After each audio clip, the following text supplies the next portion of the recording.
Charles Bernstein is Donald T. Regan Professor of English and Comparative Literature at the University of Pennsylvania.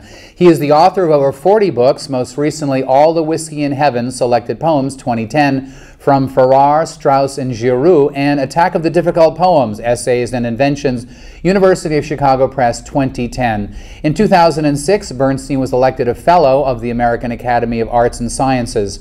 Says Bernstein, "I am professor of poetry. I take the term literally. I profess poetry in a society and often a classroom where poetry is at best a half-forgotten thing, something confined to the peripheries of cultural imagination, a once grand enterprise perhaps, but today eclipsed by more compelling media." Ian Probstein, professor of English at Touro College here in New York, is Russian-American poet and translator of poetry in both directions, the author of more than a dozen books and anthologies, including essays on T.S. Eliot, Ezra Pound, William Butler Yeats. He has just published the translation of Charles Bernstein's War Stories in Foreign Literature, one of the oldest and most prestigious Russian magazines. In 2003, he published a bilingual edition of Ezra Pound with his introduction and notes, which was the best translation book of the year in Russia. Gentlemen, welcome to Breaking Through. Good time to talk about meaning in poetry. Subjective, objective. Should it mean something? Does it have to mean something? Is it a mistake if it means something? Well, as I said, it means at every given point in a definite context. It has no fixed meaning.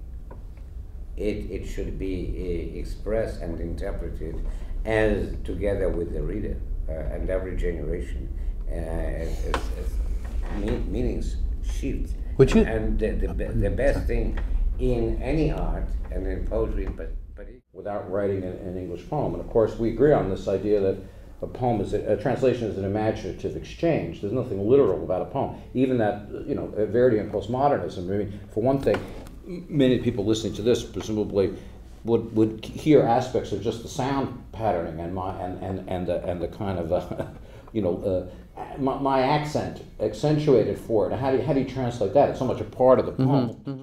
This is kind of a bit of a Rorschach test on what poetry or poets mean. Let me read something.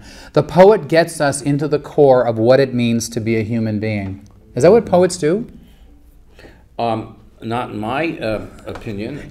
Feel free to disagree. It's okay. Yeah, I mean the concept of the human is very troubling, and it's people often impose their universal conception of what the human is, and therefore treat all kinds of people that they don't think are acting that way as, how could I put it, non-human others. Perhaps this is a view of Jewish particularism versus Christian universalism, to take a big story and just put it in a famous. Is there a meta message to all of your poems? What are you trying to say? What are you trying? Spit it out. One word in the beginning was the word, and then all books are in a sense one book.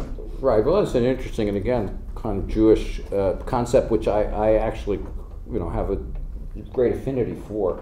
It's almost Kabbalistic in a sense. You have the words of the Torah itself. You constantly re-scramble them to elucidate in a midrashic way different meanings. And I am sympathetic to that. Where is poetry going from here? Where is poetry's breakthrough? If you can even apply the concept to the topic of poetry. I would say poetry is always breaking through, because poetry is pushing, as I mentioned before, the language to its limit and even overcoming this. And my final poem goes like this. This poem intentionally left blank.